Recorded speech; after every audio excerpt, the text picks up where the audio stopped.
دعا کے تعلق سے ایک جو عظیم اور ایک بڑی غلط فہمی جو مجھ میں اور آپ میں آ جا چکی وہ یہ ہے، ہم دعا کو مصیبت کے گھڑی میں کی جانے والی عبادت سمجھتے ہیں. پریشان تو دعا کر لو، جبکہ دعا مصیبت میں کی جانے والی عبادت نہیں ہے، دعا مستقل عبادت ہے.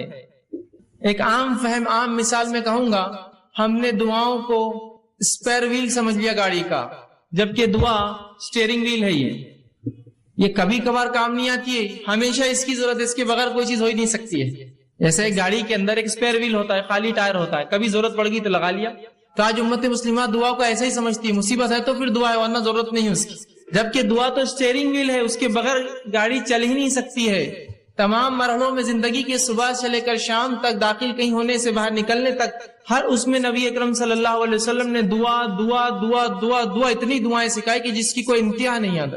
دعاؤں کے تعلق سے امت مسلمہ میں ایک بہت بڑی غلط فہمی ہے کہ اس کی اہمیت کو، اس کو ایک عبادت تسلیم ہی نہیں کیا ہم نے صرف اس کو ایک ایسا عمل تسلیم کیا کہ جب کبھی آپ مصیبت میں ہو تو دعا کر لو، یا میں مصیبت میں ہوں تو آپ دعا کر لیں میرے لیے.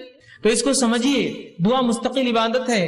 اور اللہ رب العزت نے آدم علیہ السلام کو جب تخلیق کیا، جب آپ کو بنایا، تو آدم علیہ السلام کو بنانے کے بعد جو سب سے پہلا کام آدم نے کیا، جو عبادت تھی ان کی، وہ دعا تھی. اللہ نے آدم کو بنایا. نبی اکرم صلی اللہ علیہ وسلم فرماتے ہیں آدم جب بننے لگے، روح پھونکی گئی تو سر سے بنتے گئے نیچے کی طرف، اور جب سر سے نیچے کی طرف بننے لگے اور اوپری حصہ بن گیا تو آدم علیہ السلام نے پہلا کام کیا، چھینکا. تو فرشتوں نے جو ہے، اللہ رب العزت نے آدم کو کلمہ سکھا اور کہا کہ جب تم چھینک لو تو الحمدللہ کہو. اور جب انہوں نے الحمدللہ کہا تو فرشتوں نے یرحمک اللہ جواب میں دیا اور کہا اب تمہاری اولاد کا بھی یہی معاملہ ہوگا، جب بھی وہ چھینکیں گے الحمدللہ کہیں گی اور جواب میں یہ کہا جائے گا. تو آدم علیہ السلام کو جو پہلی عبادت اللہ رب العزت نے کروائی وہ ایک دعا تھی. اسی طرح اللہ رب العزت نے آدم علیہ السلام کی جو توبہ قبول کی وہ بھی دعا کے ذریعے کی. تو دعا ایک مستقل عبادت ہے، یاد رکھیے. یہ کبھی کبھار ہونے والا عمل نہیں، یہ ہمیشہ ہونے والا عمل ہے. اسی طرح تمام عبادتوں کے اندر دعا ایک ایسی عبادت ہے جس کے لیے نہ کوئی وقت ہے، نہ کوئی گھڑی ہے، نہ کوئی جگہ ہے، نہ کوئی حالت ہے کہ طہارت ہونا نہیں ہونا، نہ کوئی مقام ہے، بلکہ ایک ایسی مستقل مسلسل بترتیب ایک ایسی عبادت ہے جو آپ صبح شام دن رات طہارت بغیر طہارت کے کسی بھی حالت میں سوتے اور جاگتے اور لیٹے اور بیٹھے اور کھڑے سے اور مجمع میں اور انفرادی اور ہر اعتبار سے آپ کر سکتے. ایک ایسی مستقل جہرانہ عبادت جو آپ کبھی بھی کر سکتے، کوئی وقت کی پابندی نہیں، کوئی مہینے کی پابندی نہیں، کوئی دن اور رات کی پابندی نہیں، کوئی جگہ کی پابندی نہیں، کوئی رکعت کسی چیز کی پابندی نہیں. ایک ایسی مستقل عبادت جو آپ کبھی بھی کر سکتے ہیں، ہر وقت کر سکتے ہیں. ایک ایسی زبردست چیز ہے. اسی طرح اگر سیرت النبی کا مطالعہ کرے، نبی اکرم صلی اللہ علیہ وسلم کی سیرت کا مطالعہ کرے، تو آپ صلی اللہ علیہ وسلم کی زندگی کی کوئی گھڑی، کوئی پہلو، کوئی موقع ایسا نہ تھا جب نبی اکرم صلی اللہ علیہ وسلم نے دعا نہ کی ہو یا امت کو دعا نہ سکھلائی ہو. ایک تو تھا آپ کو دعائیں کرتے، ایک سکھایا بھی کرتے. تو نہ کی ہو یا نہ سکھلائی ہو. آپ دیکھیے نا، آپ صبح اٹھے، اٹھنے کی دعا. آپ لوگوں سے ملاقات کیے، ملاقات کرنے کی دعا، سلام کرتے ہیں. بیت الخلاء میں داخل ہوئے صبح اٹھ کر، اس کی دعا. بیت الخلاء سے باہر آئے، پیشاب پیخانہ کر کے آپ جو طہارت خانے سے باہر آئے، اس کی ایک دعا. آپ نے وضو شروع کیا، اس کی ایک دعا. آپ نماز کے لیے نکلے، مسجد پہنچے، مسجد میں داخل ہونے کی دعا. مسجد میں فجر کی نماز پڑھی، نماز کے اندر مختلف دعائیں جو شروع ہوتی ہے ثنا سے لے کر تو تسلیم تک، مطلب تکبیر سے لے کر تسلیم نماز ختم ہونے تک. مسجد سے باہر نکلے تو پھر اس کے بعد مسجد سے نکلنے کی دعا. گھر میں داخل ہوئے تو گھر میں داخل ہونے کی دعا.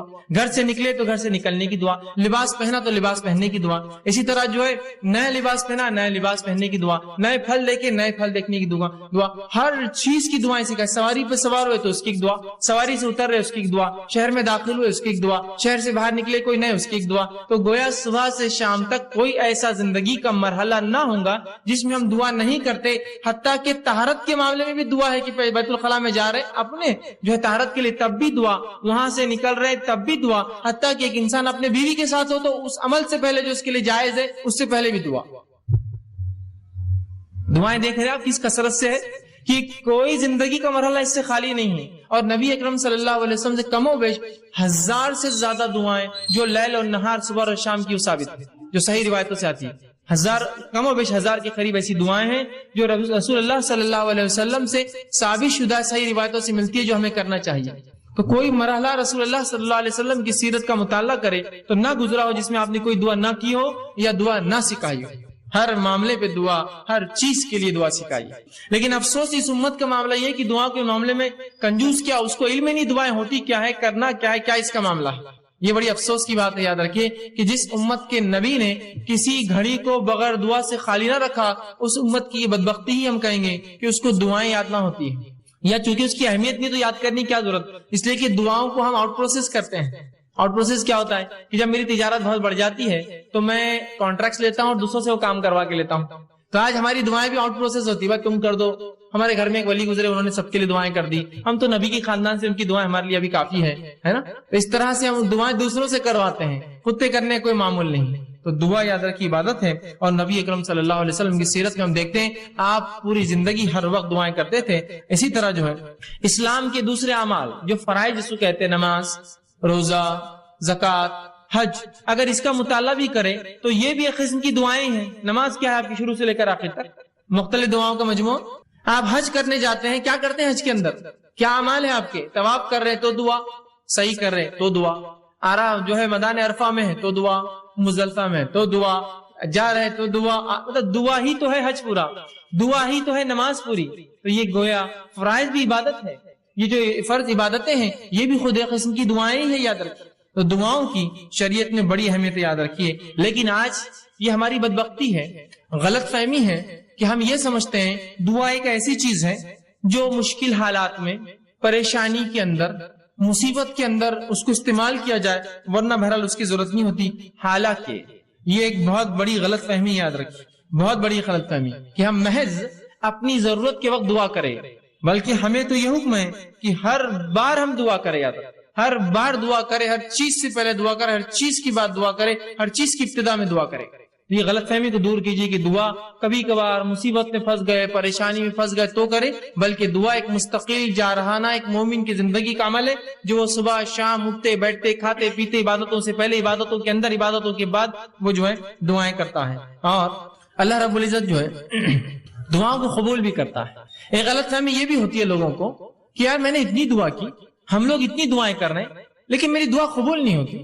میں نے فلاں مسئلے کے لیے دعا کی، وہ چیز مجھے نہیں ملی. میں نے فلاں کام کے لیے دعا کی، وہ چیز کام نہیں ہوا. میں نے فلاں مسئلے کو فلاں کیا، آج تک وہ چیز نہیں ہوئی. یہ کیسی عجیب بات ہے کہ میں دعا تو کر رہا ہوں لیکن وہ چیز قبول نہیں ہوتی ہے، وہ چیز میری پوری نہیں ہوتی ہے، یا وہ کام میرا نہیں ہوتا ہے. پھر کیا فائدہ دعائیں کر کے؟ اور جب دعاؤں کا صحیح تصور اور دعا کیا ہے، ہم نے کیا سمجھا؟ دعا مصیبت کی ایک چیز ہے استعمال کی. اب مصیبت حل نہیں ہوئی تو پھر دعا کر کے فائدہ کیا ہے؟ ہم نے دعاؤں کو یہ سمجھا کہ مصیبت کی گھڑیوں میں اللہ کو پکارنا یہ دعا ہے. اب اگر مصیبت میں نے پکارا اور وہ دعا کا جواب نہ آیا، جو مجھے نہ سمجھا، تو پھر فائدہ کیا ہے دعا کر کے جس کا جواب نہیں آتا، جو قبول نہیں ہوتی. اور پھر یہ سوچ کر انسان یا تو دعائیں کرنا چھوڑ دیتا ہے. دعائیں کرنا چھوڑنا تو پھر ٹھیک ہے، لیکن اللہ رب العزت سے جو بدزنی وہ شروع کرتا ہے، یار دعائیں قبول نہیں کرتا اللہ ہماری، فائدہ کیا کر کے؟ بدزنی مطلب اللہ سے بدزن ہو جاتا ہے اور یہ کہنا شروع کر دیتا ہے کہ دعائیں میری قبول نہیں ہوتی ہے یار، یا دعا کر کے فائدہ نہیں، میری قبول نہیں ہوتی. یہ بہت خطرناک چیز ہے. یاد رکھیں پہلے غلط فہمی کی دعا مصیبت کی ایک چیز ہے، اس کے بعد اگر مصیبت دعا ہوئی دوسری چیز کی، پھر انسان یا تو دعائیں کم کر دیتا ہے یا تو دعا کرنا چھوڑ دیتا ہے. یہ کم اور چھوڑنا تو ٹھیک ہے، اللہ سے شکایتیں شروع کر دیتا ہے. کیسا اللہ میری دعا قبول نہیں کیا، کیا فائدہ یار دعا کر کے، اپنی قبول نہیں ہوتی تو کر کے کیا فائدہ؟ یہ سب سے خطرناک مرحلہ. یاد رکھیے اس میں انسان پھر جو ہے اس دائرے سے نکل جاتا ہے اور اکثر لوگ اس چکر میں جا کے شرک اور کفر تک پہنچ جاتے ہیں. کیسے انشاءاللہ آگے میں رکھوں گا. جبکہ اللہ رب العزت نے اپنی کتاب میں اعلان کیا کہ تم دعا کرو، میں تمہاری دعاؤں کو قبول کروں گا. جس طرح میں نے ایک آیت آپ کے سامنے خطبے میں 2 آیتیں تلاوت کی. ایک آیت سورہ غافر سورہ نمبر 40، اس کی آیت نمبر 60 میں نے تلاوت کی. اس میں اللہ فرماتا کہتا ہے وَقَالَ رَبُّكُمُ ادْعُونِي أَسْتَجِبْ لَكُمْ، کہ تمہارا رب تم سے کہتا ہے، اللہ رب العزت کہتا ہے کہ تم اس سے دعا کرو. استجب لکم، میں تمہاری دعاؤں کو سنوں گا. کون کہہ رہا ہے یہ؟ اللہ کہہ رہا ہے تم دعائیں کرو اے مسلمانوں، میں تمہاری دعاؤں کو سنوں گا.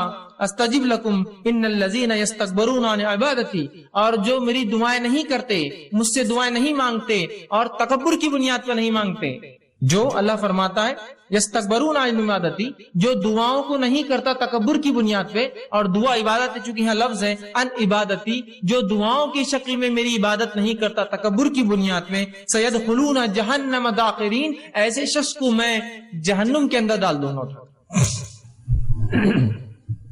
سمجھ رہے بات کو کہ جو دعا نہیں کریں گے، تکبر کریں گے، دعا ایک عبادت ہے، تو اللہ فرما رہا ہے ایسے لوگوں کو اٹھا کر میں کہاں ڈال دوں گا؟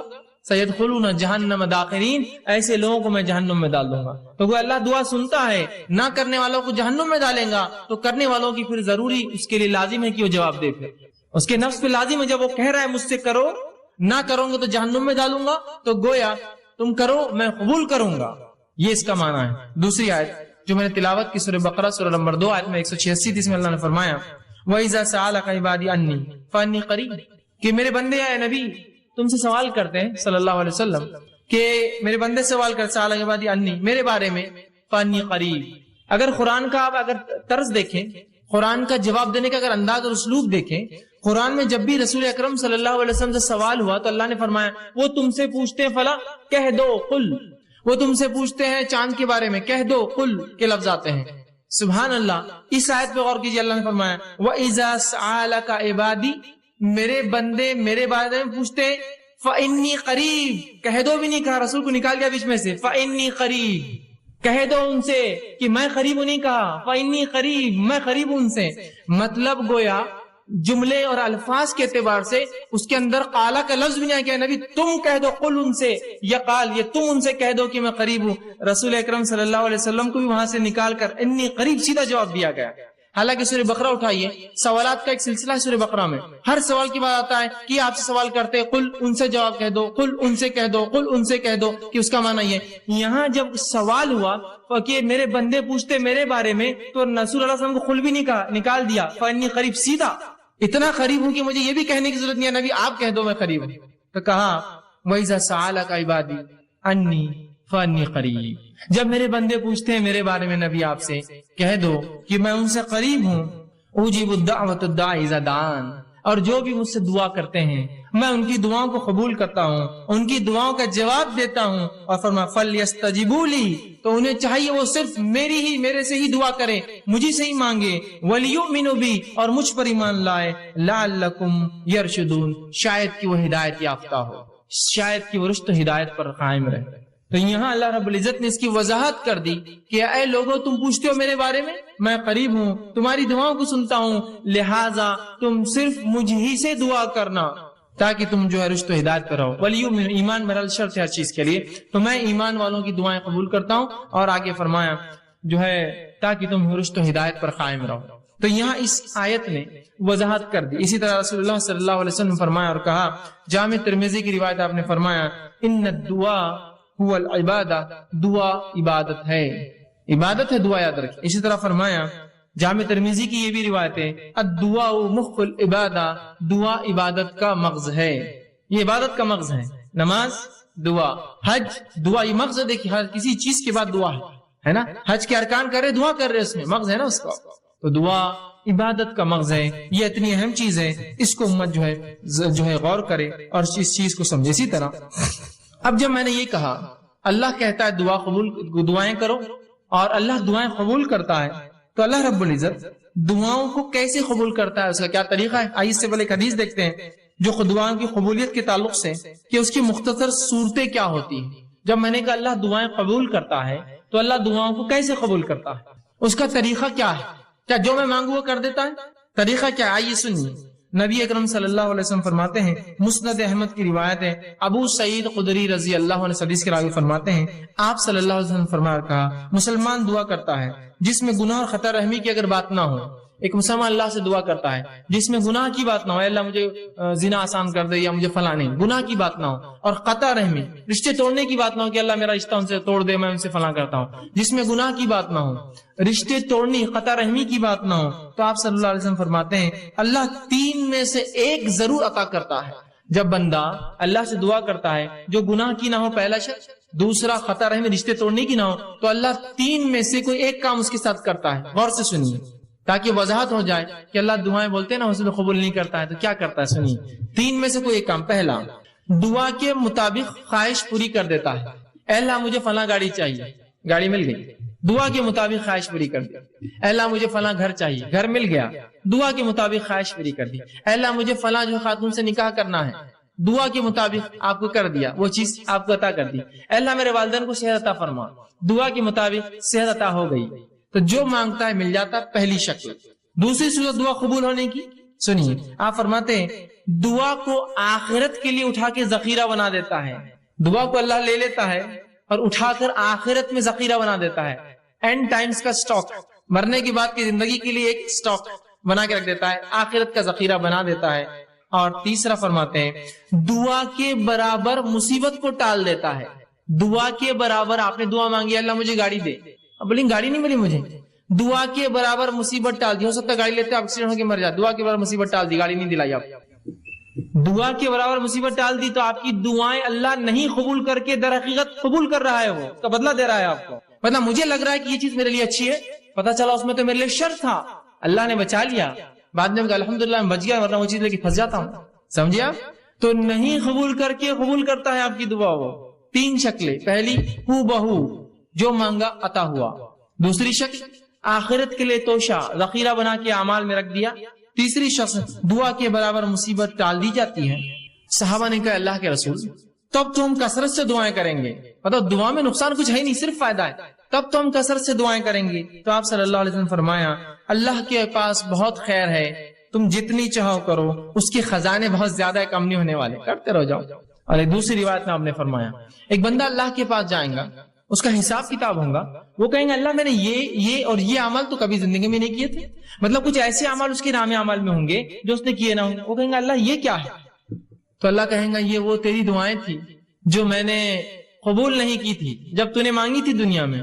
تو وہ بندہ کہیں گا کاش کہ میری اللہ کوئی دعا قبول نہ کرتا، اس لیے کہ اتنا اجر ملے گا نہیں قبول ہونے والی دعاؤں کا جسی کو امتحان ہے. تو وہ کہیں گا کاش ہے اللہ تو میری ایک بھی دعا قبول نہ کرتا دنیا میں، آج اس کا اجر ملتا. تو کیا ہوتا اس اجر بڑھنے سے، نام اعمال نے وزن نیکیوں کا بڑھنے سے اس کے مقامات بلند ہوتے تھے جنت. تو کہیں کاش ایک بھی دعا اللہ دنیا میں قبول نہ کیا ہوتا تو نے میری. تو تین میں سے ایک ملتا ہے، یاد رکھیے. اب کوئی دعائیں نہ چھوڑے، اللہ سے ناراض نہ ہو، اللہ سے رسوائی کا اظہار نہ کرے اللہ میری نہیں سنتا ہے، وہ سن رہا ہے آپ کی، آپ کو تین میں سے ایک دے رہا ہے. دعا کے بدلے دعا جو مانگا وہ دے رہا ہے، یا اس کے بدلے آخرت کے لیے اٹھا کے رکھ رہا ہے، یا اس کے بدلے آپ کو اور مجھے اس کے برابر مصیبت کو ٹال دے رہا ہے، مصیبت کو ٹال دے رہا ہے.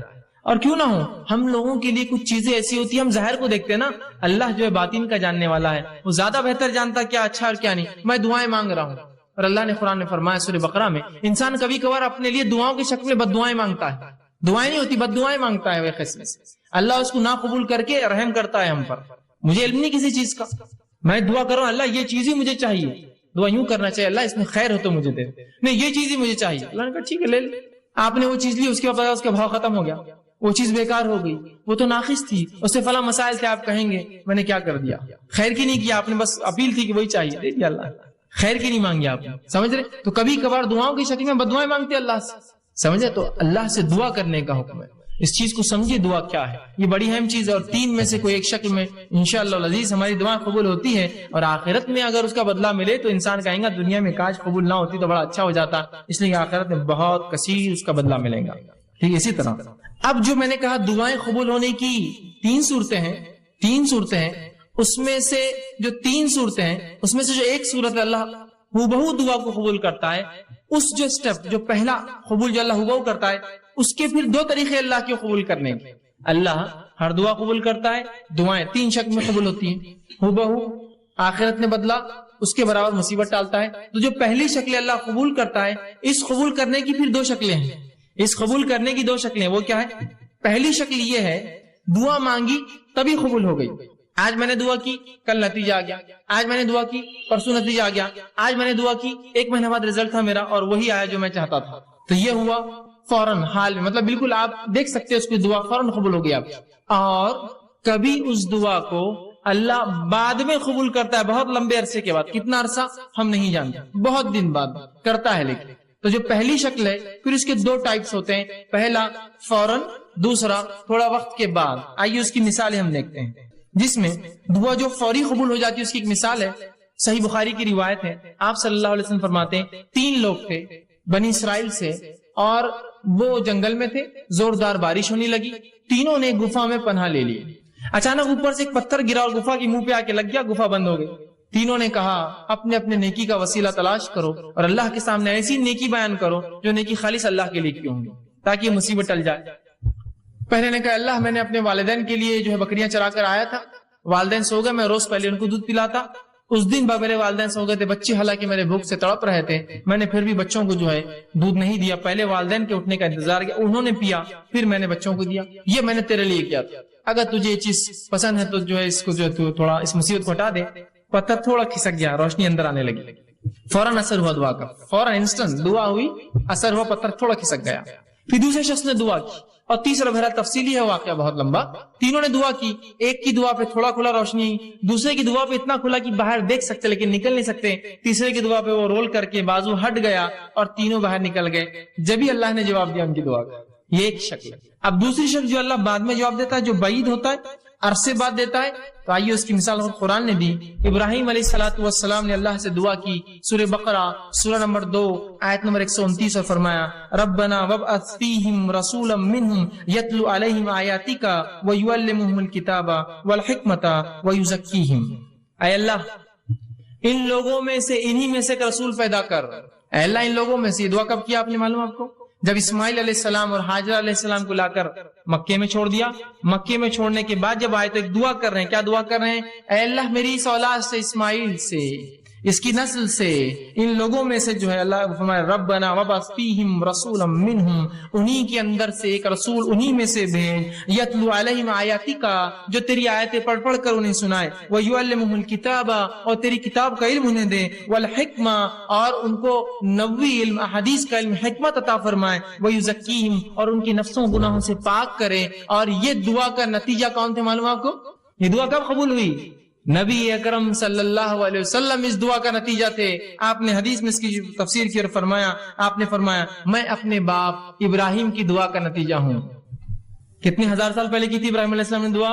قبول کب ہوئی؟ وہ انہی میں سے رسول آیا، آخری نبی عرب تھے، اسماعیل علیہ السلام کی نسل سے، لیکن ہزاروں سال بعد دعائیں رائے گاہ نہیں جاتی ہے، اثر لاتی ہی اثر ہو فوراً یا بعد میں، اور بعد کی فوراً کی مثال بھی میں رکھ دی، بعد کی مثال بھی رکھ دی آپ کے سامنے۔ تو اللہ کے رسول ابراہیم علیہ السلام کی دعا قبول ہوئی، ہر دعا قبول ہوتی، میری آپ کی بھی ہوتی ہے، لیکن فوراً نہیں ہوئی، کئی ہزار سال بعد اسی نسل میں اسماعیل علیہ السلام سے ایک نبی آئے۔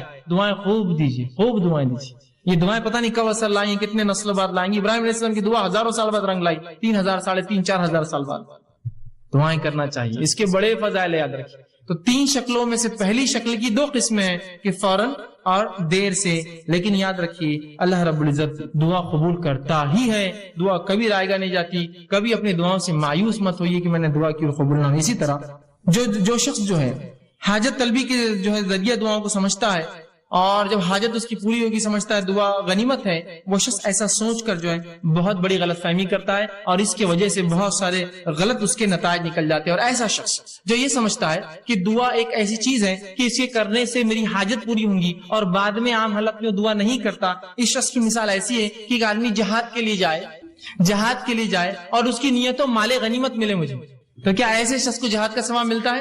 جو جہاد کی نیت جائے اور یہ سوچے مال غنیمت کے لیے جائیں گے اپنے جہاد میں، چلو بہت پیسہ ملتا ہے، جتنے بعد فلاں ہوتا۔ اور وہ شخص جو دعا کو عبادت سمجھ کے کرتا ہے، اس کی مثال ایسی ہے، وہ مجاہد جو میدان جہاد میں جاتا ہے، وہ سوچتا ہے یا تو پھر اللہ فتح دیں گا، یا تو جو ہے شہید ہو جائیں گے، جیت گئے تو مال غنیمت بھی شاید مل جائے گا۔ اس کی نیت اصل نہیں ہے، اس کا اصل مقصد عبادت ہے، وہ جہاد، اس کے اندر اس کو کیا ذیلی فائدے ملیں گے اس کے لیے وہ اہم نہیں ہے۔ تو ہم بھی جب دعا کر رہے ہیں تو ایسا نہ ہو کہ ہم صرف اس کے مقصد کے لیے کہ بس اللہ میرا مصیبت حل کر دے، بس دعا کر رہے اس کی بات نہیں، بلکہ دعا مستقل عبادت ہے، چاہے فائدہ ہو چاہے فائدہ نہ ہو۔ جیسے وہ مجاہد جو جہاد میں جا رہا ہے سوچ رہا مال غنیمت ملے تو میں جاؤں گا، تو اس کا جہاد فائدہ کا نہیں۔ وہ مجاہد جو سوچ رہا ہے مال غنیمت نہ ملے، فتح ملیں گی، فتح نہ ملے تو کم از کم شہید تو ہو جائیں گے، فائدہ تو ہر طرف، سمجھ رہے؟ تو دعا کو بھی آپ مخصوص نہ کر دیں، مصیبت میں تو دعا کرو، دعا تو مصیبت، تنگ دستی، خوشحالی، فراوانی اور ہر اعتبار سے، صحت مندی میں اور بیماری میں اور ہر حالت سے امن میں اور خوف میں، ہر جگہ جو ہمیں دعا کرنی چاہیے۔ اسی طرح دعا ایک بہترین ہدیہ ہے، یاد رکھیں، دعا ایک بہترین تحفہ ہے جو ایک دوسرے کو ہم دے سکتے ہیں، لیکن ہمارے پاس ایک غلط فہمی. کیا غلط فہمی ہے؟ دعا صرف بوڑھے لوگ دیتے. تو اگر میں آپ سے کہوں اللہ آپ کو جو اچھا رکھے, ارے کتنے بڈھے ہو گئے فیض میں, اللہ آپ کو اچھا رکھے, ارے فیض بھی آپ اتنے بڈھے نہیں نا, دعائیں دے رہے ابھی سے. تو ہم یہ سمجھتے ہیں دعا صرف بوڑھے لوگ دے سکتے ہیں, اور الحمدللہ اس امت میں سب جوان مرتے ہیں, بوڑھا کوئی ہوتا ہی نہیں ہے نا. دیکھیے کہاں کوئی بوڑھا ہوتا ہے, انسان کی 60 سال 70 سال زندگی گزر لیکن کالا کر کے گھوم رہا ہے, ٹی شرٹ صاف ٹی شرٹس اور اپنا دکھاتے ہوئے بالکل کالے بال ہے, بتانا چاہ رہا ہے ابھی تو میں جوان ہوں بھائی, کہاں میرے چکر میں جا رہے, جوان ہوں, بوڑھا مت سمجھو مجھے, بچے ہیں میرے بڑے لیکن پھر بھی میں جوان ہوں, ہے نا. تو بوڑھے کہاں ہوتے ہیں, اور دعا چونکہ بوڑھے لوگ دیتے ہیں تو ہمارے پاس تو کوئی بوڑھا ہوتا ہی نہیں ہے نا. اور مرد تو بھی ایک دوسرے کو دعا دیتے ہیں, عورتیں تو کبھی دعا دیتی ہی نہیں ایک دوسرے کو. فرض سلام کا جواب دینے بھی کتراتی ہے تو دعائیں تو دور کی بات ہوتی ہے نا. اگر کوئی ایک خاتون کو دوسری خاتون کر دے السلام علیکم, بولتی ہے تم نے ہم کو سلام کیے, بولتی ہوں کیوں, پہچانتے ہم کو نہیں, ادھر لینے آنے والے کے بعد میں نہیں, ایسا بھی نہیں. اچھا بچوں کے پورے رشتے ہو گئے ہمارے, بیٹا ضرورت نہیں تمہارے سلام کی ہم کو. اس کے پیچھے مقصد دیں گے کس لیے دعا, کہے کے لیے سلام, سلام دعا نہیں کیوں دے رہے تم, اتنی کنجوسی ہو گئی ہے نا. اور عورتیں بھی بوڑھی نہیں ہوتی تھی, اس لیے کوئی ہوتا نا بڑا ایک زمانہ تھا دعائیں دیتے تھے, عورتیں کثرت سے دعائیں دیتے, آج کوئی نہیں تھا, اس لیے کہ دعائیں بوڑھے لوگ دیتے, اور اس امت میں ماشاءاللہ سب جوان مرتے, بوڑھا کوئی ہوتا نہیں ہے, لہٰذا دعا کی ضرورت نہیں. دعا دیجئے, کثرت سے ایک دوسرے کو دعا دیجئے, دعا ہدیہ ہے ایک دوسرے کو جو ہم دیتے, تحفہ ہے, کچھ نہیں دے سکتے, دعا تو دے سکتے ہیں نا. دوسرے ہدیوں کو پیسہ لگتا ہے, جیب خرچ ہوتا ہے, کچھ مت کیجیے, دعائیں تو دیجیے اچھی اچھی. میں ہرگز یہ کہنا نہیں چاہ رہا تحفے دیجیے مت, صرف دعائیں دیجیے, لیکن دعائیں دیجیے لوگوں کو, یہ بہترین ہدیہ ہے. نبی اکرم صلی اللہ علیہ وسلم جب صحابہ کچھ اچھا کام کرتے اسلام کے لیے اور دین کے لیے, شریعت کے لیے, دعائیں کا تحفہ دیتے. چونکہ آپ کے پاس مال و دولت کہاں تھی اتنی, جو آتی خرچ کر دیتے, دعائیں دیتے فوراً. عثمان ابن عفان رضی اللہ عنہ نے جنگ تبوک میں خوب مال خرچ کیا, اللہ کے رسول نے خوب دعائیں دی ان کو, خوب دعائیں دی. ہدیہ ہے, دیجیے دعائیں دوسرے کو, سلام کی شکل میں, سلام سے ہٹ کی مصیبتوں کی دور کرنے کی شکل میں, یا مختلف دعائیں جو آپ کو لگے اس کی پریشانی میرے بھائی میری بہن کی, میرے دوست کی, میرے رشتے دار کی, خوب دعائیں دیجیے ایک دوسرے کو. اور یہ دعاؤں کا چلن بالخصوص ہم دیکھتے ہیں ہند پاک میں بر صغیر میں بہت کم ہے, چونکہ ہمارا تصور کچھ اور ہی ہے. ایک غلط فہمی کی بنیاد پر ہم دعا نہیں دیتے, تو میری دعا کہاں اللہ سنتا, میری کہاں قبول ہونے والی, دعاؤں کا معاملہ نہیں. لیکن آپ جائیں گے اگر اہل عرب کو آپ دیکھیں گے تو ماشاءاللہ ان میں آج بھی دعاؤں کا بڑا سلسلہ ہوتا ہے. کوئی بھی عرب سے آپ ملیے اتنی دعائیں دیں گے آپ کو, کیسے ہے, گھر کے حال کیا ہے, اللہ اچھا رکھے, اللہ برکت دے, اللہ تیرے مال میں برکت دے, بچوں میں برکت دے, خوب چلتی. اس کی 5 منٹ دعائیں چلتے رہتی ہیں. پھر جاتے وقت 5 منٹ دعائیں, 2 منٹ کی اصل بات تھی, میں کام سے آیا تھا, 5 منٹ دعائیں پہلے, 5 منٹ بعد دعائیں چلتے رہتی ہے. اس کی جانے جانے تک دعا کرتے رہیں گا اس کو, اللہ اچھا رکھے, فی امان اللہ, دعائیں کرتے رہیں گے. دعاؤں کو رکھیے, اس کو چلن معمول بنا دیجیے, اپنی زبانوں کو تر رکھیے دعاؤں سے ایک دوسرے کے لیے. کچھ نہیں تو کم از کم لفظی تو کنجوسی مت کیجیے, ایک دوسرے کو خالی دعائیں دینے میں کیا جاتا ہے, دعاؤں کو خوب یاد کیجیے, ایک دوسرے کو خوب دعائیں دیجیے. عربی نہیں آتی ہے کوئی مسئلہ نہیں, اردو میں بولیے, کوئی عربی میں ہی کرنا شرط نہیں ہے. دعا جو سنت سے ثابت دعائیں اس کو عربی میں ہی کرنا, اس کا اصل ثواب تبھی ہے. لیکن نہ یاد ہو تو کم از کم اردو میں تو بول سکتے ہیں نا, اللہ اچھا رکھے, خوش رکھے, برکت دے, یہ تو اتنا تو بول سکتے ہیں نا. نہیں دعا دینے میں بہت شرم آتی, کیوں گالیں دینے میں شرم نہیں آتی تم کو کبھی, صرف دعا میں ہی شرم, تم کو پورے دینی کام میں شرم اور حیا اور سب آتی ہے. نماز پڑھو تو شرم آ رہی, دعا دو تو شرم آ رہی, یہ کرو تو شرم آ رہی, اذان دو تو شرم آ رہی, باقی سب ننگے دھڑنگے کاموں میں ہم کو شرم نہیں. کھل کر ڈٹ کر سڑک پہ کھڑ رہے کہ پچکاریاں مار رہا, اس کو شرم نہیں آیا, کیا دعا نہیں ہو شرم, دعا اچھا نہیں دکھتا اتنے بڑے لوگ دعا دینا, یہاں پچکاری مارنے کی شرم نہیں آتی تم کو. تو جہاں شریعت ہے وہاں شرم و حیا لالی, اور جہاں شرم و حیا ہونا تھا کہ سڑک پہ کھڑے کہ شرم کرو, تھوک رہے ہو تم سڑک پہ, ویسے سڑک پہ تھوکنا بھی درست نہیں, بیچ میں بازو جانا چاہیے, اور اس پر ایک گندی چیز کھا کے تھوکتے ہو جسے دھبے لگتے ہیں عمارتوں پر, زمین خراب ہوتی ہے. اور میں ہمیشہ کہتا ہوں امت ہوتا ہے نا, امت مسلمہ کی اگر نوجوان کچھ جمع ہو جائے, کچھ افراد جمع ہو جائے اور جب وہاں سے چلے جائے تو آپ پہچان سکتے ہیں ہاں یہ مسلمان نوجوان جمع ہوئے ہوں گے وہ پچکاریوں کے دھبوں سے. جانور کا ریوڑا اگر رات میں کہیں رکے اور نکل جائے تو اس کی غلاظت سے پہچانتے نا, یہاں جانور رات میں رکے تھے, تو ویسا آپ پہچان لیں, ہاں مسلمان برابر آئے تھے, یہاں برابر دکھ رہا ہے, پوری میری دیوار خراب ہو گئی, گاڑیوں پہ پچکاریاں پڑی ہوئی ہے, فلاں چیز بھی انہوں نے خراب کر دی, اندازہ لگائی. تو شرم کیجیے برے چیزوں میں, اچھی چیزوں میں آگے بڑھیے, پہل کیجیے دعائیں دینے میں. تو دعائیں کوئی بوڑھے اور جوان کا مسئلہ نہیں ہے, مرد اور عورت کا مسئلہ نہیں ہے, دن اور رات کا مسئلہ نہیں ہے, عرب اور عجم کا مسئلہ نہیں ہے, عربی اور غیر عربی کا مسئلہ نہیں ہے. خوب دعائیں دیجیے ایک دوسرے کو, دعائیں تحفہ ہے, ہدیہ ہے ایک دوسرے کو. اسی طرح دعا مومن کا زبردست ہتھیار ہے, جو آج کا میرا عنوان تھا, دعا مومن کا ہتھیار.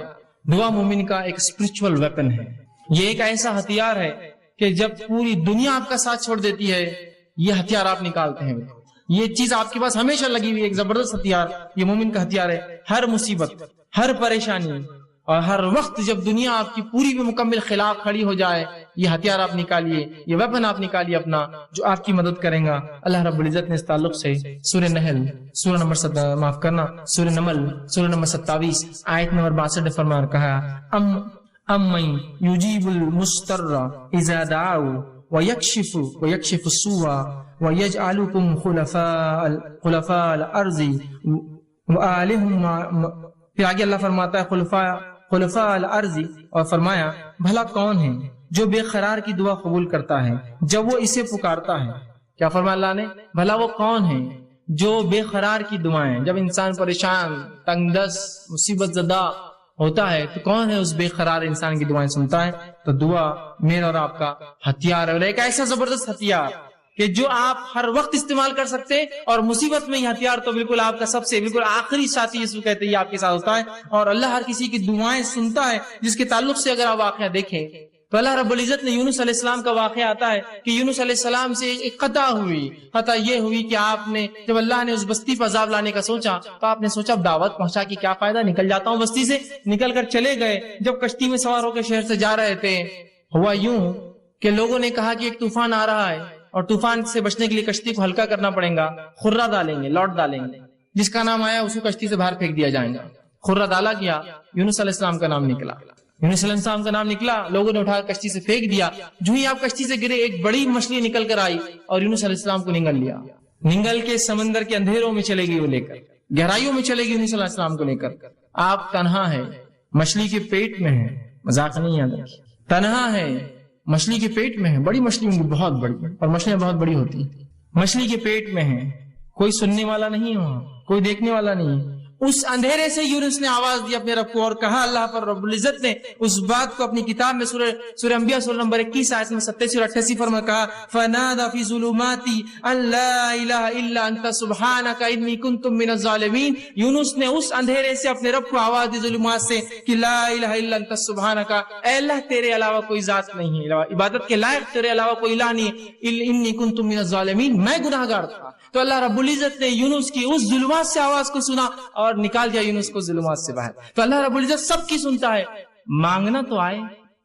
یونس علیہ السلام نے اس گہرائی سے، سمندر کے اس گہرائی اور ظلمات سے آواز دی اپنے رب کو، اللہ نے فرمایا فنادى في ظلمات ان لا الہ الا انت سبحانک انی کنت من الظالمین۔ اس نے آواز دی اور اس اندھیرے سے کہا، اے اللہ تیرے علاوہ کوئی الہ نہیں، تیرے علاوہ لائق معبود کوئی عبادت کے لائق نہیں، سبحانہ کا تیری ذات پاک ہے، انی کنت من الظالمین، وہ میں تھا جس نے اپنے نفس پہ خطا کی، وہ میں تھا جس نے ظلم کیا اور تیرے حکم کی خلاف ورزی کی۔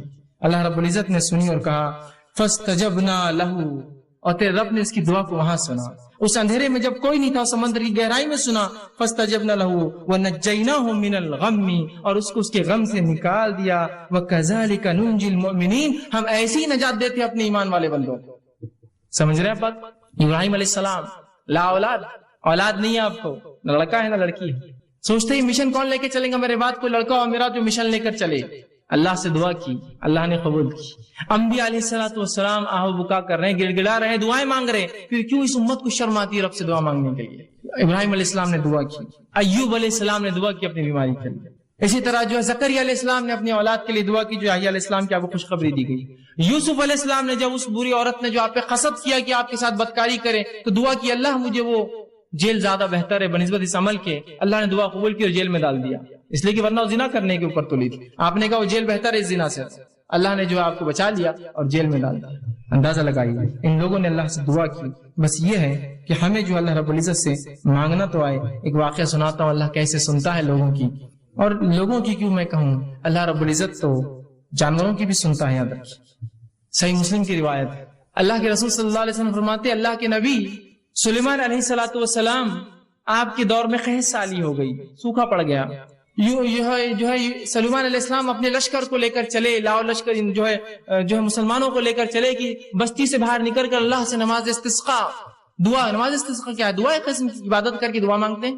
نماز استسقاء کے لیے نکلے، جب نکل کر چلے اپنے جو ہے بستی سے اور ایک جگہ سے گزرے جہاں چونٹیاں تھی، جب وہاں سے نکلے آگے چلے تو کہا اب جانے کی ضرورت نہیں ہے، ہمیں واپس جانا ہے۔ تو لوگوں نے کہا اے یونس، معاف کرنا، اے سلیمان، تم ہمیں نماز استسقاء کے لیے لے کر چلے تھے، کیا بات ہے، کیوں اب تم کہہ رہے ہو؟ تو کہا جب ہم وہاں سے چلے تھے ایک چونٹی الٹی اپنے پیٹھ کے بل لیٹی اور اس نے اپنے پورے پیر آسمان کی طرف کیے اور اللہ سے دعا کی بارش کی، اللہ نے اس کی دعا سن لی، اب ہمیں نماز استسقاء کی ضرورت نہیں ہے۔ اس لیے کہ جو ہے سلیمان علیہ السلام جانوروں کی بات سمجھتے تھے، تو کہا اللہ نے اس کی دعا قبول کر لی، تو اللہ تو چونٹیوں کی قبول کرتا ہے، پھر تمہاری اور میری مومنوں کی کیوں نہیں سنیں گا؟ وہ چونٹی کو اللہ کی ولی نہیں تھی اور کوئی بزرگ نہیں تھی، جانور ہے وہ، اللہ اس کی بھی سنتا ہے، بس مانگنا تو ہے اپنے رب سے، رب سننے کے لیے ہی تو بیٹھا ہے اوپر، ورنہ اللہ نہ سنیں گا تو کس سے مانگیں گے بندے؟ بتاؤ مجھے، اگر وہ ذاتی سننا بند کر دے جو سننے والی اور سمیع ہے تو میں کس سے پھر دعائیں مانگوں؟ اور جب لوگوں نے یہ سوچا کہ وہ ذات سنتی نہیں ہے تو پھر لگے انسانوں کے در پہ مانگنے کے لیے۔ آج جو سب سے افضل دعا، افضل عبادت دعائیں ہیں، کہاں کہاں مسلمان مانگتے ہیں، کن کن دروں پر مانگ رہے اللہ کو چھوڑ کر، ذرا غور کیجیے۔ یہ غلط فہمی اس کی بنیاد ہے کہ اللہ سنتا نہیں، ہماری سنتا نہیں، گنہگاروں کی سنتا نہیں، وہ تو صرف بزرگوں کی ولیوں کی سنتا ہے، اور ایسے فالتو قسم کے عقیدے، اور ان عقیدے کو میں فالتو لفظ کہنا بھی بہت فالتو سمجھتا ہوں، فالتو بولنا چاہیے ایسے عقیدوں کو، جن عقیدوں کا نہ سر ہے نہ کوئی ٹانگ ہے شریعت کے اندر، جس شریعت نے آپ کو سب کو اختیار دیا دعائیں کرنے کا، پتہ نہیں کس نے شریعت سے اس کے دعاؤں کا اختیار چھین کے کہا یہ تو ریزرویشن ہے ہمارے لیے، ہم کر سکتے ہیں دعا تمہارے لیے، ہم سے مانگو تو ہم پھر تم کو دیتے ہیں، ابھی اللہ تک کہاں جاتے ہو، ہم تک تو آ جاؤ، پھر اللہ تک جانا دعائیں مانگنے۔ اس قسم کی باتیں کہہ کر مجھے اور آپ کو ایک افضل عبادت سے آج کاٹ کر رکھ دیا۔ اسی طرح جو ہے دعا کے بارے میں جو غلط فہمی ایک بہت بڑی وہ یہ ہے، لوگوں میں جو پائی جاتی ہے وہ یہ ہے اللہ صرف نیکوکاروں کی سنتا ہے، گناہگاروں کی نہیں سنتا ہے۔ اللہ صرف نیک لوگوں کی، بزرگوں کی، پیروں کی، فقیروں کی سنتا ہے، اور وہ جو ہے سب کی نہیں سنتا، گناہگاروں کی نہیں سنتا، اور ہم تو گناہگار ہیں، آپ تو گناہگار ہیں، ہم تھوڑی دعا کر سکتے اللہ سے۔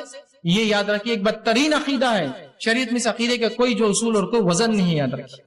اور جب انسان یہ سوچ لیتا میری دعائیں تو میں نیک نہیں ہوں، اور ہر انسان گناہگار ہے، میں نیک نہیں ہوں تو اللہ میری دعا نہیں سنیں گا، لہٰذا کسی پیر، فقیر، بزرگ، ولی، اچھی شخصیت، نبی کسی کو پکڑنا ہوگا اور ان کے ذریعے جانا ہوگا اس دعاؤں کے لیے۔ جب یہ عقیدہ لے لیتا ہے اور شریعت کا عقیدہ چھوڑ دیتا ہے تو وہ تین کام کرنا شروع کر دیتا ہے۔ پہلا کام کیا کرتا ہے؟ بندہ اللہ سے اپنا تعلق ختم کر لیتا ہے اور پیروں اور فقیروں کا محتاج بن جاتا ہے، اللہ سے تعلق کٹ، اب یہی ذریعہ ہے ہماری دعاؤں کی قبولیت کی۔ دوسرا کام یہ کرتا ہے بزرگوں کو خوش کرنے کے لیے، ان کو عاجز کرنے کے لیے، ان کو اپنی طرف متوجہ کرنے کے لیے نظریں اور نیاز اور کھانا اور پلانا، اور مرنے کے بعد جو ہے ان کے آستانوں کے اوپر چڑھاوے چڑھاتا ہے کہ وہ خوش ہو جائے، خوش ہو جائے۔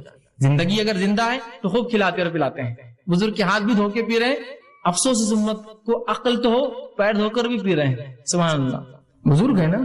اللہ تو اب سننے والا نہیں، پہلے عقیدہ بنا لیا ایک فالتو، میری زبان میں فالتو والا، اور اس کے بعد اب لگے ان کو خوش کرنے، اللہ سے تعلق ختم، ان کو خوش کر رہے، نظریں اور نیاز، زندہ ہے تو اور مردہ ہے تو، اور اس کے بعد تیسرا کام کرتے ہیں جب یہ سوچ لیتے ہیں کہ اللہ نہیں سنتا ہماری، ہم گناہگار ہیں، تیسرا کام کرتے ہیں دعا قبول ہونے کے لیے بزرگوں کو وہ مقام دے دیتے ہیں جو اللہ کا مقام ہے، نہیں ان تک ہی جانا پڑے گا، ان کے بغیر دعا قبول نہیں ہوتی، اور انہی کو راستہ بنا لیتے، اللہ کو مکمل ترک کر دیتے ہیں، جبکہ اللہ رب العزت نے اس کا اعلان کیا وقال ربکم ادعونی استجب لکم، جو میں نے آیت پڑھی تھی، تمہارا رب تم سے کہتا ہے، ہمارا رب ہم سے کہہ رہا ہے اے لوگو کہ مجھ سے دعا مانگو، استجب لکم، میں تمہاری دعا کو قبول کرتا ہوں، ان الذین یستکبرون عن دعا، اور جو تکبر کرتے ہیں عبادتی، میری اس عبادت میں کی دعا نہیں کرتے تو میں انہیں اٹھا کر جہنم میں ڈال دوں گا۔ یہاں یہ کہا کیا نیک لوگوں تم دعا کرو، تم دعا نہیں کروں گا تو اٹھا کے جہنم میں ڈال دوں گا، کیا کہا سب کے لیے وقال ربکم ادعونی استجب لکم، تم سب سے رب نے ہم سب سے کہا اے لوگو تم اپنے رب سے دعا کرو، وہ تمہاری دعاؤں کو قبول کرتا ہے، اور جو تکبر کی بنیاد پہ دعا چھوڑ دیں گا جہنم میں ڈال دیں گا۔ تو یہاں کہا اے پیرو، اے فقیرو، اے نیک لوگو تم دعا کرو، اے بد لوگو تم دعا مت کرو، تمہارے لیے نہیں ہے دعا، سب کے لیے آئے تھے، قوم نے بالکل ظاہر آئے تھے، بالکل واضح۔ اور ترمذی کی ایک روایت ہے، آپ صلی اللہ علیہ وسلم فرمایا جو شخص اللہ سے دعا نہیں کرتا اللہ سے ناراض ہو جاتا ہے۔ یہاں کہا یہ کہا کہ تم تو گناہگار ہو تم مت کرو، جو نیک لوگ دعا نہیں کرتے اللہ ان سے ناراض ہو جاتا ہے۔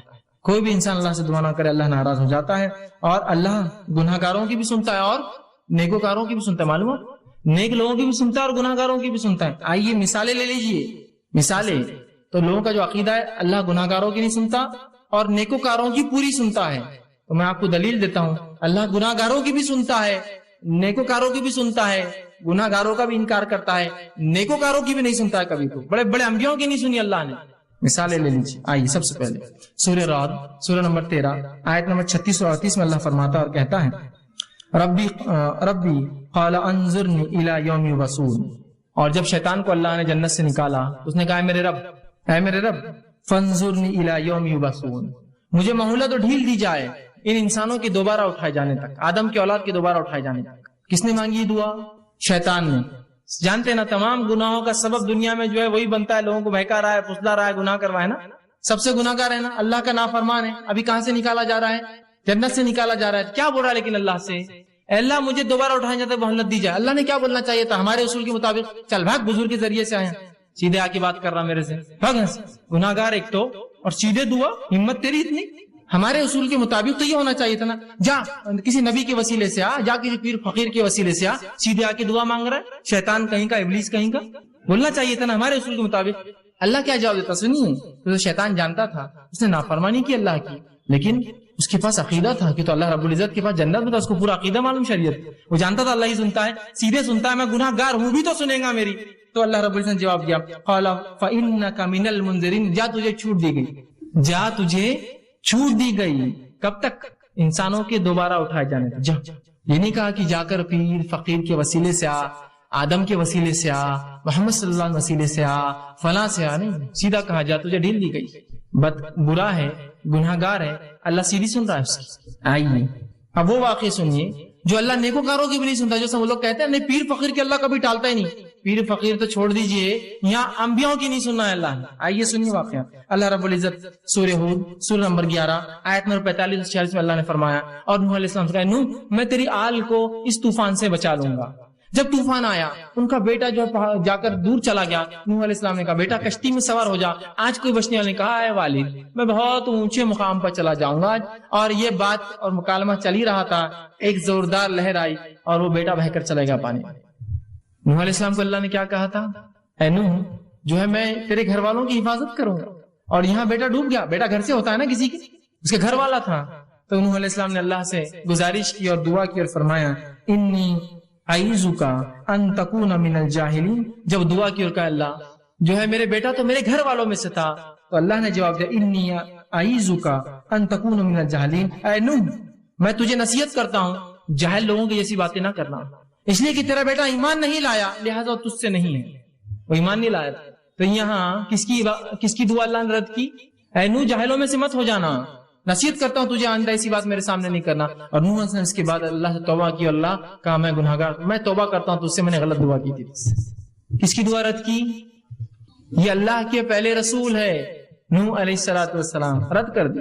آئیے دوسرا واقعہ، صحیح بخاری کی روایت، ابراہیم علیہ السلام نے اللہ سے دعا کی، اللہ میرے والد کو جو کہ کفر پر مرے تھے، اے اللہ ان کو جنت عطا کرنا، جہنم میں۔ اللہ ان کی دعا مانی نہیں، سنی ان کی دعا، اور روز قیامت حدیث میں آتا ہے ان کے والد کو ان کے سامنے اٹھا کر جہنم میں ڈال دیا جائے گا۔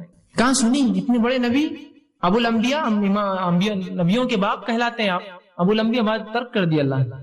آئیے صحیح مسلم کی روایت ہے، آپ صلی اللہ علیہ وسلم، آپ کا مقام تو ہم سب جانتے ہیں، آپ صلی اللہ علیہ وسلم دعا کی صحیح مسلم، اللہ میری قوم کو، امت مسلموں کو اچانک جو ہے سیلاب کے ذریعے نہ مارنا، پچھلی قوم میں جیسا مری تھی گناہ کی وجہ سے، اچانک جو ہے قحط سالی سے نہیں مارنا، سوکھے سے نہیں مار دینا، اور آپس میں ان کے جنگیں نہ ہو، اختلافات نہ ہو۔ اللہ رب العزت نے دو قبول کی کہ تیری امت ایک ساتھ قحط سالی میں نہیں مریں گی، غرق ہو کر نہیں مریں گی، لیکن وہ اختلاف ہونا اور جنگ نہ ہونا، یہ دعا میں رد کرتا ہوں۔ کس نے دعا کی تھی؟ نبی اکرم صلی اللہ علیہ وسلم۔ اللہ نے کیا کیا؟ قبول کیا، رد کر دی دعا۔ تو اس سے پتا چلا اللہ ہر شخص کی دعا سنتا ہے، جس کی چاہتا ہے قبول کرتا ہے، جس کی چاہتا ہے رد کر دیتا ہے، پھر چاہے نیکوکار ہو چاہے گناہگار ہو، یعنی نیکوکار ہے، اس سے بڑے نیکی اور کون کر سکتا ہے؟ نوح علیہ السلام پہلے رسول، ابراہیم علیہ السلام برگزیدہ رسول، اور محمد صلی اللہ علیہ وسلم آخری رسول، تینوں کے واقعات رکھ دیے میں نے، نہیں سنا، انکار کر دیا اللہ نے۔ تو یہ چھوڑ دیجئے کہ اللہ صرف ان کی اور ان کی سنتا، اللہ سب کی سنتا ہے، مانگی تو صحیح اس سے، مانگی تو صحیح اس سے، اور تین طرح سے قبول کرتا ہے، سمجھ نا، اس بات کو یاد رکھیں، ورنہ پھر میں نے تو مانگا قبول نہیں ہوئی، ارے عقل پکڑو، چیزوں کو سمجھو، دنیا کی چیزوں میں تو صبر کرتے ہو بڑا، نہیں صبر کو ابھی فلاں ہو جائیں گا، یہاں معاملہ اللہ کا ہی ہو تو صبر نہیں آتا ہے لوگوں کو، جبکہ وہ ذات دینے کو ہی بیٹھی، یاد رکھیے۔ بہرحال تو ہر شخص کو اپنے لیے اللہ سے خود دعا مانگنا چاہیے، پہلی چیز۔ دوسرا، اللہ قبولیت دعا کے لیے اس کی اپنی مرضی ہوتی ہے کہ اللہ جس کی چاہتا ہے اپنی مرضی، مصلحت اور اپنے اختیار سے جب چاہتا ہے جیسے چاہتا ہے قبول کرتا ہے، اور جب چاہتا ہے جیسے چاہتا ہے رد کر دیتا ہے، اس کی اپنی چوائس ہے۔ اس معاملے میں کوئی پوچھ نہیں سکتا اسے اللہ کیوں، سمجھا بات؟ لیکن ہمارا کام ہے دعا کرتے رہنا۔ اب دعا اور ظاہری اسباب. کہ ایسا نہ ہو کہ اب دعا کے چکر میں اب ظاہری اسباب بھول جائے. بہت دعا کی اہمیت پتہ چل گئی, اب ظاہری اسباب پورے خالی. ظاہری اسباب کیا ہے کہ بھائی ایگزام میں پاس ہونا ہے, اللہ پاس کر دے, اللہ پاس کر دے, اللہ میرٹ میں لا دے, اللہ میرٹ میں لا دے. ارے پڑھو لکھو نا, اب اس کی کیا ضرورت, دعا کی اہمیت معلوم ہوگی اپنے کو, بس اللہ سے مانگنا ہے بس. یہ سو ظاہری اسباب کے ساتھ دعا. نبی اکرم صلی اللہ علیہ وسلم کے ایک شخص سے اور کہ اللہ کے رسول, کیا میں اللہ پر بھروسہ کر کے اپنے اونٹنی کو کھلا چھوڑ کے مسجد میں نماز کو آ جاؤں؟ تو آپ صلی اللہ علیہ وسلم نہیں, پہلے اس کے گھٹنے کو باندھ پھر مسجد میں اللہ پر توکل کر کے. ظاہری اسباب بھی ضروری ہے کہ آپ کوشش کے ساتھ دعائیں. نبی اکرم صلی اللہ علیہ وسلم جو ہے آپ صلی اللہ علیہ وسلم کے تعلق سے آتا ہے, جامع ترمذی کی روایت جو اونٹنی کا واقعہ میں نے آپ کو سنا ہے کہ باندھ اور اس کے بعد اللہ پر جو ہے توکل کر. اسی طرح آپ صلی اللہ علیہ وسلم جنگ بدر کا مشہور واقعہ ہے. جنگ بدر سے ایک رات پہلے نبی اکرم صلی اللہ علیہ وسلم بدر کے مقام پر پہنچے, اس پہاڑ کے پاس پہنچے. اس سے ادھر مسلمان ایک کنویں تھے وہاں کچھ, اور وہاں کھڑے تھے, اور 319 کی قریب تعداد میں جو مسلمان وہاں جمع تھے. اب یہ الگ بات ہے کہ مسلمان 313 مشہور ہے, 319 تھے صحابہ جو جمع ہوئے. 319 صحابہ وہاں جمع تھے, اور جب وہاں جمع تھے اس مقام پر ابوبکر صدیق رضی اللہ عنہ موجود تھے. راوی حدیث کہتے ہیں کہ آپ صلی اللہ علیہ وسلم نے بدر کی جب تیاریاں پوری کر لی, جو ظاہری اسباب تھے پورے تیار کر لی, اب اپنا اسپرچل ویپن ہتھیار اٹھایا, دعا. پورے اسباب پوری تیاریاں ہوگی, 319 کھڑے آ کر اپنی جان داؤ پہ لگا کر. اس کے بعد اس رات آپ کہتے ہیں آپ صلی اللہ علیہ وسلم سے قبلے جانب منہ کیا, آپ نے قبلے کی طرف رخ کیا. یہ دعاؤں کے آداب ہے, یاد رکھیے, کوئی ضروری نہیں لیکن ادب ہے اس کا. قبلے رخ منہ کیا, اور اللہ کے رسول صلی اللہ علیہ وسلم آسمان کی طرف اپنے ہاتھ بہت بلند کیے, حتیٰ کہ آپ کی جو ہے بغل مبارک کی جو ہے سفیدی نظر آ رہی تھی. آپ گورے تھے, اندر سے سفیدی نظر آنے لگی, اور آپ نے جو لباس پہنا ہوا تھا وہ سائڈ سے سلاوا نہیں تھا, ایک چادر تھی جو سر سے ڈالی تھی, اس میں سوراخ کیا ہوا تھا. مطلب اتنا مال دولت نہیں تھی کہ سلا سکے. تو جب آپ نے ہاتھ اوپر کیے تو چادر دونوں طرف سے کھل گئی تھی, تو آپ کا پیٹ اور پیٹھ اور سب حصہ جو ہے جو کھلا تھا, اور بہت سخت سردی کی رات تھی. تو ابوبکر صدیق فرماتے ہیں کہ میں کبھی ایک طرف سے چپک جاتا جا کے جسم کو کہ آپ صلی اللہ علیہ وسلم اتنی گرمی مل جائے کہ میرے جسم سے, پھر کبھی یہ طرف سے آ کے چپک جاتا ہے کہ آپ کہیں سردی سے بیمار نہ ہو جائے, کچھ ہو نہ جائے آپ کو, اور کڑاکے کی سردی ہوتی ہے عرب علاقوں میں, یاد رکھیے. تو میں ادھر سے کبھی آتا ادھر سے آتا اور آپ کو پکڑتا, اور آپ سمجھے آسمان کی طرف ہاتھ اونچے کیے ہوئے تھے اور اللہ سے دعا کرتے, اللہ آج اگر یہ لشکر ہار گیا تو تیرا نام لینے والا دنیا میں اب اس کے بعد موجود کوئی نہیں رہے گا.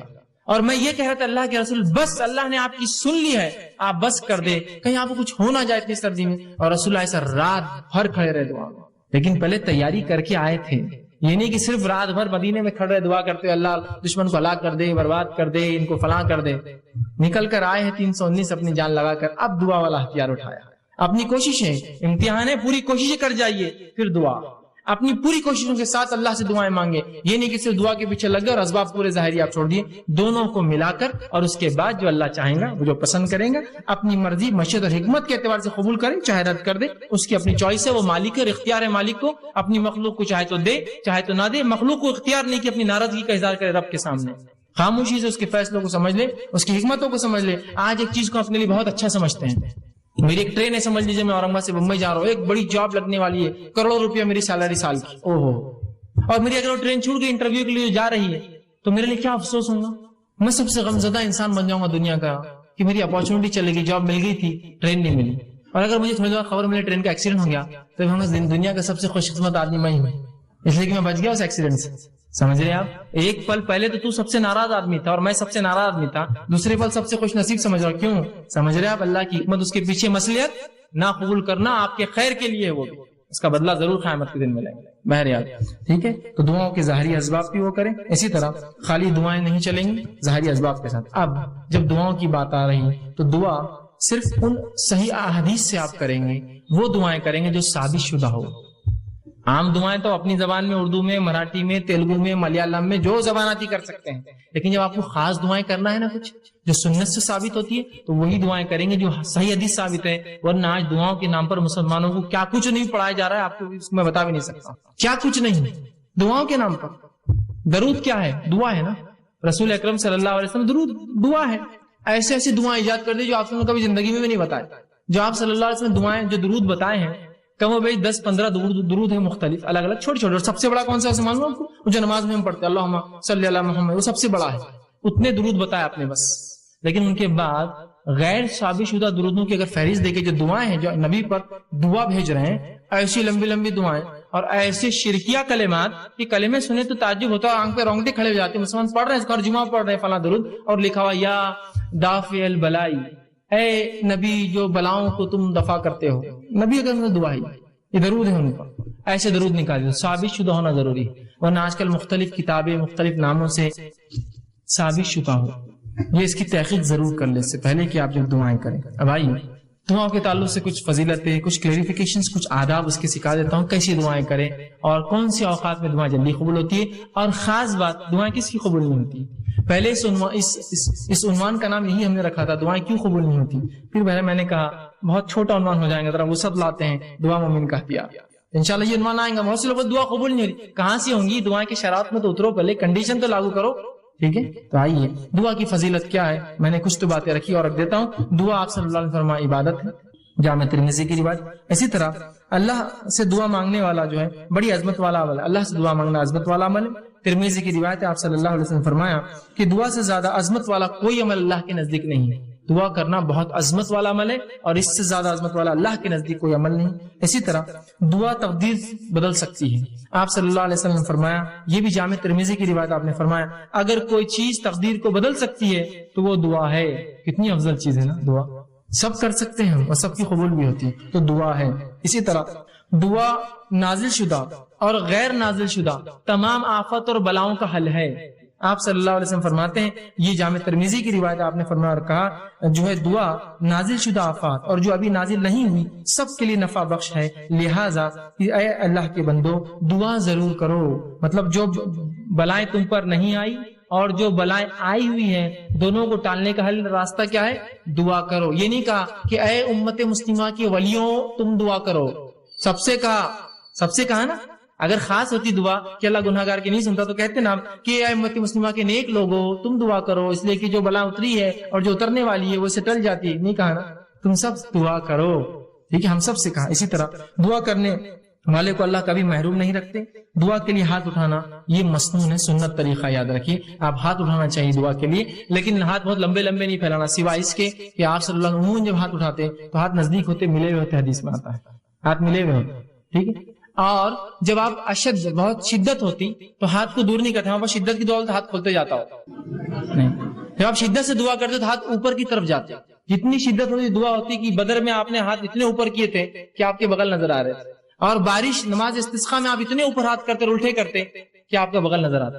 تو دعا کی شدت جتنی زیادہ ہوں گی آپ ہاتھ اتنے اوپر اٹھائیں گے اللہ کی طرف، اوپر کی طرف، یہ عاجزی کی علامت ہے۔ اور ظاہر سی بات ہے بندہ ہاتھ اٹھا رہا ہے مطلب کچھ مانگ رہا ہے، ایک بھیکاری کی حیثیت سے کھڑا ہے، ٹھیک ہے، عاجزی کی علامت ہے۔ میں یہ بھی نہیں کہوں گا کہ ہاتھ کھلے رکھنے سے دعا نیچے گر جاتی، ایسا نہیں ہے، یہ سب اللہ کا غائب کا معاملہ ہے، لیکن ہاتھ ملانا چاہیے اور ہاتھوں کو آپ اس کی شدت کے اعتبار سے کیجیے، اور قبلے رخ ہونا بھی یہ سنت ہے یاد رکھ، ٹھیک ہے۔ تو آپ صلی اللہ علیہ وسلم فرمایا دعا کے لیے ہاتھ اٹھانا مسنون ہے، اور دعا جب کرتا ہے بندہ محروم۔ ابن ماجہ کی روایت آپ نے فرمایا اور کہا تمہارا رب بڑا حیا کرنے والا ہے اور بڑا سخی ہے، بہت دینے والا ہے، اس کو ایک تو شرم بہت آتی اور بہت سخی ہے، بہت دینے والا ہے، تو لہٰذا جب بندہ اس کے حضور میں ہاتھ اٹھاتا ہے تو اللہ کو شرم آتی ہے، میں کیسے نہیں دوں گا اس کو، ایک مطلب بہت حیا آتی ہے اس کو کہ کوئی اس کے در پر آئے مانگے اور وہ خالی ہاتھ چھوڑے، تو اللہ کے رسول نے جب بندہ ہاتھ اٹھاتا ہے تو اللہ بڑا حیا دار ہے، بڑا سخی دینے والا ہے، تو اس کو شرم آتی ہے، حیا آتی ہے کہ اس بندے نے جس نے ہاتھ اٹھایا اس کو خالی کیسے جانے، تو کچھ نہ کچھ ضرور ڈالتا ہے آپ کی جھولی میں، یاد رکھیے، یا تو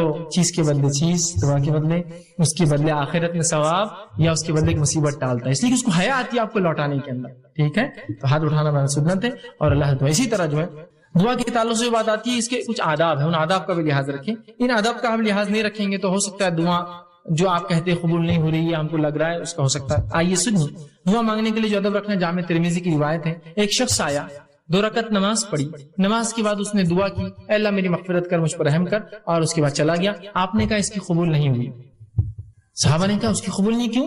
تو آپ نے فرمایا جب دعا کرو تو سب سے پہلے اللہ کی حمد و ثنا کرو، تعریف بڑائی بیان کیجیے اللہ کی، سورہ فاتحہ ہے، سورہ اخلاص ہے، اللہ کی حمد و ثنا، اس کے بعد مجھ پر درود بھیجو، اور اس کے بعد اپنی حاجت رکھو۔ تو دوسرے صحابی نے سن لیا، فوراً گئے، نماز پڑھی، اس کے بعد الحمد ثنا کی اور رسول اللہ صلی اللہ علیہ وسلم پہ درود بھیجا، اور اس کے بعد جو ہے اپنی دعا کہ اللہ کے رسول نے فرمایا اس کی قبول ہوئی۔ یہ ادب ہے دعا کا، یاد رکھیے، نہیں کوئی ضروری نہیں کہ آپ جلدی میں ہو، مصیبت میں تو آپ سیدھے پکارے اللہ کو، لیکن جب آپ اطمینان سے دعا کر رہے ہیں تو ضرور اس ادب کا لحاظ رکھیے کہ پہلے اللہ کی حمد و ثنا، نبی اکرم صلی اللہ علیہ وسلم پر درود، اپنی حاجت اس کے بعد رکھیے، اور اس کے اندر بالخصوص اپنی مغفرت کے ساتھ شروع کیجیے، اللہ میری مغفرت، اس کے بعد میرے فلاں، ٹھیک۔ اسی طرح دعا جامع ہو، کم الفاظ والی ہو، اور دو ٹوک ہو، ڈائریکٹ ٹو پوائنٹ ہو۔ جامع سمجھتے آپ؟ کم الفاظ والی۔ آپ صلی اللہ علیہ وسلم لمبے لمبے الفاظ پسند نہیں کی دعا میں، خوب لمبے لمبے اشعار پڑھ رہے، یہ پڑھنے، جامع ہو۔ جیسا کہ ایک شخص جو ہے وہ دعا کر رہے تھے اور کہتے اللہ مجھے جنت دے، جنت کے سیدھے ہاتھ پہ اتنے درخت دے، جنت کے الٹے ہاتھ پہ اتنے درخت دے، جنت کی کھیت۔ تو ان کے والد نے کہا، آپ صلی اللہ علیہ وسلم نے ہمیں منع کیا تھا ایسی دعاؤں کے تعلق سے، ایسی تفصیلی جامع دعا کرو، جنت دے۔ اب جنت میں سب کچھ مل جائے گا نا، یہ خواہ کیوں کر رہے تم اتنے جھاڑ ادھر اتنے جھاڑ ادھر، یہ اللہ خود دے دیں گے سب۔ اور جہنم سے پناہ مانگنا ہے تو صرف یہ دعا کرو، اللہ جہنم سے پناہ دے، اتنی تفصیلات کیوں کی جہنم کی، یہ پناہ دے اور وہاں سے پناہ دے، صرف آپ کر لیجیے خالی، سمجھ رہے ہیں بات کو؟ تو جامع ہو، لمبے لمبے الفاظ، تفصیلی نہ ہو، جامع ہو۔ اے اللہ جنت دے، جنت کی نعمتیں خود مل جائیں گی نا ساتھ میں، اس کو کیا آپ کو ضرورت بولنے کی اتنے جھاڑ، اتنے حوریں، اتنے فلاں، اتنے گھر، اتنے پیسے، ضرورت ہی نہیں ہے نا، جنت مل گئی، سب کچھ آ گیا، جہنم سے بچ گئے، سب کچھ ہو گیا۔ اتنا کیونکہ اللہ جہنم کے وہ حصے سے نجات دے اور وہ حصے سے نجات دے اور وہ حصے سے، خالی آپ بول دیجیے بس، بات سمجھ رہے آپ؟ ٹھیک ہے، جامع ہو اور دو ٹوک۔ یہ دعا کوئی نہ کرے اللہ تو بہتر سمجھے تو دے، یہ دعا درست نہیں۔ کیوں؟ اللہ پہ کوئی اتھارٹی ہے کہ جو بہتر سمجھے گا اور نہیں سمجھے گا؟ اس کے پاس تو پوری ملکیت ہے، وہ تو دے ہی سکتا ہے۔ آپ مانگیے کیا مانگنا ہے آپ کو، بولیے اپنے ڈور اللہ یہ چیز مجھے خیر ہے تو دے دے، ختم۔ تو چاہے تو خیر دے دے، یہ کوئی آپشن نہیں۔ اللہ کے اوپر کیا کوئی باس ہے اس کا جو اس کو وہ کرے گا کہ تو چاہے تو مطلب وہ کسی سے پوچھے؟ ڈائریکٹ آپ دو ٹوک الفاظ میں کیجیے، اللہ یہ چیز خیر ہو تو دے دے، بس ختم۔ دو ٹوک ہو، مضبوط الفاظ ہو، جامع الفاظ ہو، کم الفاظ ہو، اور اپ ٹو دا پوائنٹ ہو دعا اپنی۔ اور یہ نہیں کہ اللہ کو آپشنز کے ساتھ تو خیر تو بہتر سمجھے تو دے، بلکہ آپ نے کہا سیدھے اپ ٹو دا پوائنٹ، آپ کے اللہ اگر خیر ہو تو یہ چیز مجھے دے دے، شر ہو تو اس سے محفوظ، ختم ہو۔ دو ٹوک الفاظ میں کہے، یہ نہ کہے، صحیح بخاری کی روایت یہ نہ کہے کہ جو اللہ تو چاہے تو، بلکہ اللہ کے اوپر کوئی بڑا نہیں، اس کا حاکم نہیں ہے کوئی، وہ خود سنتا ہے، لہٰذا دو ٹوک الفاظ میں دعا کرو۔ اسی طرح دعا مانگتے ہوئے دعا کی قبولیت کا آپ کو یقین رکھنا ہوگا دل میں۔ جب آپ شخص سے دعا کریں گے نا، ہوتی نہیں ہوتی چلو کر لیں گے، لیکن اب دعا نہیں ہوتی قبول آپ کی، اب نہیں ہوتی، چونکہ آپ ایسی بارگاہ میں جا رہے ہیں جو اتنا غنی ہے، جو کسی کو لوٹاتا نہیں ہے، اور وہاں جاتے فقیر یہ سوچے کہ ملے گا نہیں ملے گا، چلو مانگ لیتے ہیں، پھر نہیں ملتا۔ مانگنے والے کو بالکل ڈٹ کر جانا چاہیے کہ اس دربار سے کوئی واپس نہیں جاتا، یہاں تو بھر دے جھولی کس کس سے چالو ہے، اور وہ نہیں بھریں گا تو رب کس کو کیسے وہ کریں گے، وہ تو دینے ہی والا ہے۔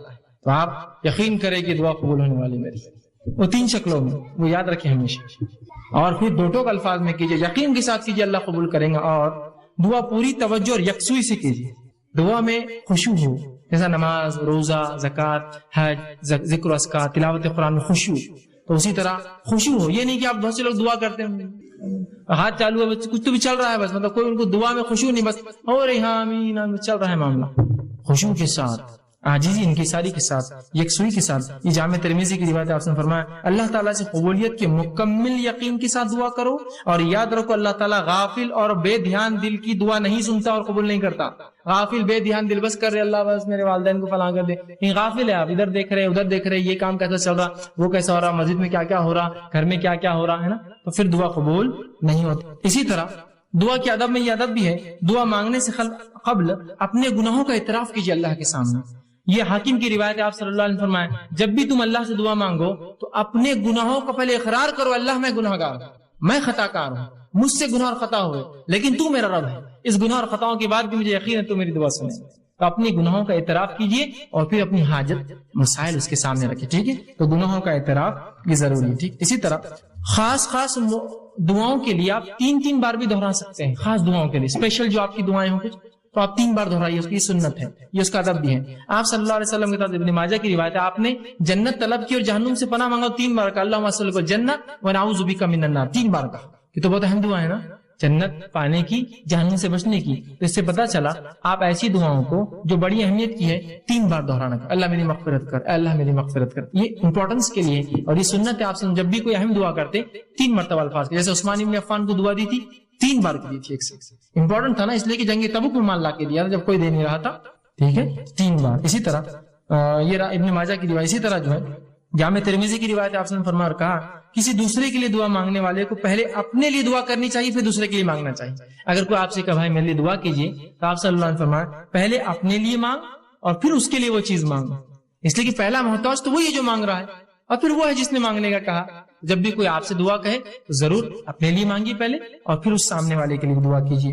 اسی طرح جو یہ ابو داؤد کی روایت آپ صلی اللہ علیہ وسلم فرمایا کہ دعا جو ہے جامع ٹھوس الفاظ لیکن زیادہ معنی والوں سے دعا مانگنی چاہیے. مطلب تھوڑے ہو، ٹھوس ہو، مضبوط ہو اور زیادہ اس کا معنی اس کے ساتھ کرنا چاہیے. اسی طرح ہاتھ اٹھائے بغیر بھی دعا کرنا جائز ہے، لیکن ہاتھ اٹھانا سنت اور ادب ہے. ہاتھ اٹھائے بغیر بھی کر سکتے ہیں، جیسے کہ آپ صلی اللہ علیہ وسلم نے نماز کے اندر تشہد کے اندر دعائیں کی، اس میں ہاتھ تھوڑی اٹھا سکتا آدمی. نماز کے تشہد میں، نماز کی مختلف ارکان میں تو بغیر ہاتھ اٹھائے کی بھی کر سکتے ہیں، ہاتھ اٹھا کے بھی کر سکتے ہیں. اسی طرح جو ہے دعا سننے والے کے لیے آخر میں آمین کہنا چاہیے. جو دعا سنے، جب کوئی دعا کرے آپ سن رہے تو آمین کہنا چاہیے، اس لیے کہ آمین کہنا یہ جو ہے اے اللہ قبول کر کے معنی میں ہے. صحیح مسلم کی روایت ہے، آپ نے فرمایا جب بندہ اللہ سے دعا کرتا ہے تو فرشتے آمین کہتے ہیں، اس کے لیے وہ دعا کر کے آمین کہتے ہیں. تو پتا چلا فرشتے دعا پر آمین کہتے ہیں، مطلب ہم لوگ بھی جب دعا کوئی کرے تو آمین کہنا چاہیے اس کے اوپر. لیکن دعا گناہ کی نہ ہو اور خطے تعلق کی نہ ہو، یہ دو دعاؤں پہ نہیں کہنا چاہیے، کیونکہ یہ دونوں دعائیں مانگنا غلط بھی، اللہ قبول بھی نہیں کرتا. کہ گناہ کی کوئی دعا یا خطے تعلق، جیسا کوئی دعا کرا اللہ لڑکی کو بھاگنا آسان کر دے، اسے لوگ کرتے نا ایسی دعائیں، ہوتے ہیں نا ایسی دعائیں. تو بہرحال نوجوان اس لیے بول رہا ہوں تو یہ دعائیں نہیں قبول ہوتی، یہ تو گناہ کی ہے نا. آپ ایسی دعا اللہ سے کرتے ہیں اللہ میرے کو شراب کی نعمت عطا فرما.